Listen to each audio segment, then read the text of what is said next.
सितारे आसमां में ही चमकते हैं, लेकिन संसद के सितारे यहाँ पे कई दिनों से गुमशुदा हैं और एक बार फिर से सवाल खड़े होते हैं इनकी गुमशुदगी को लेकर।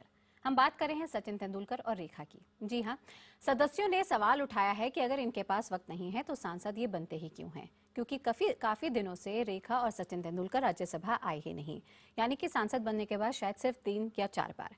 हालांकि उपसभापति ने अब ये जवाब दिया है कि लगातार 60 दिनों तक अगर कोई भी सांसद गायब रहता है तो फिर उसे डिस्क्वालीफाई किया जा सकता है। सचिन को अभी सिर्फ 40 दिन ही हुए हैं नदारद हुए।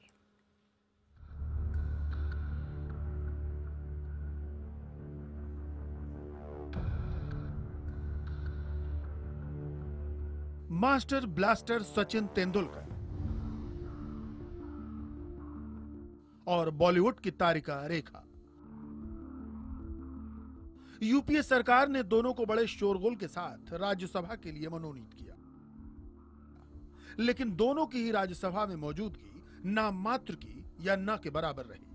अब तक इस पर संसद के बाहर ही चर्चा हो रही थी। शुक्रवार को यह मसला राज्यसभा में भी उठा। सीपीएम के एक सांसद के सवाल के जवाब में उप सभापति पीजे कुरियन ने कहा कि 60 दिन से पहले किसी की सदस्यता डिस्क्वालीफाई नहीं की जा सकती। सचिन की गुमशुदगी को अभी केवल 40 दिन हुए हैं और रेखा के तो उससे भी कम। As per Article 1014 of the Constitution, if a member is absent from the meetings of either House of Parliament without permission of the House for a period of 60 days. Sachin अप्रैल 2012 में जब राज्यसभा सांसद बने थे तो उनका यह कहना था कि उनकी पहली प्राथमिकता क्रिकेट ही रहेगी। वो क्रिकेट की वजह से राज्यसभा के सदस्य बने हैं, इसलिए क्रिकेट पर ही ध्यान लगाएंगे। उम्मीद की जा रही थी कि रिटायरमेंट के बाद वो शायद संसद में दिखने लगे। बीते साल नवंबर में ही वो क्रिकेट से रिटायर भी हो गए, लेकिन फिर भी कुल 10 संसद सत्र के दौरान उनकी मौजूदगी सिर्फ 3 दिन की रही। उन्होंने राज्यसभा में ना तो कोई सवाल पूछा, न ही किसी बहस में हिस्सा लिया। हालांकि रेखा का रिकॉर्ड इस मामले में सचिन के मुकाबले थोड़ा मजबूत है।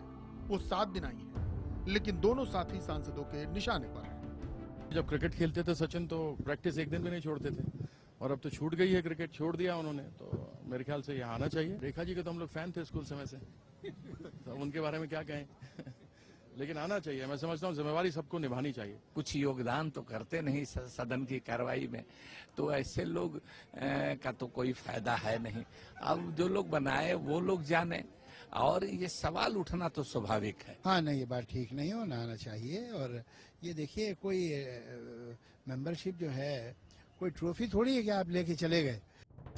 मामला सिर्फ रेखा और सचिन तक ही सीमित नहीं है, ऐसे कई और भी चेहरे हैं। अब मांग ये उठ रही है कि राज्यसभा में ऐसे सदस्यों को नामांकित किया जाए जो कम से कम अपने काम को गंभीरता से ले सके, जो संसद में आए, सत्र में कुछ बोले, अपने अनुभव बांटें और अपने क्षेत्र की समस्याओं को सरकार के सामने रखें। संसद के आसमान से गायब सितारों पर नेताओं के हमले जारी हैं।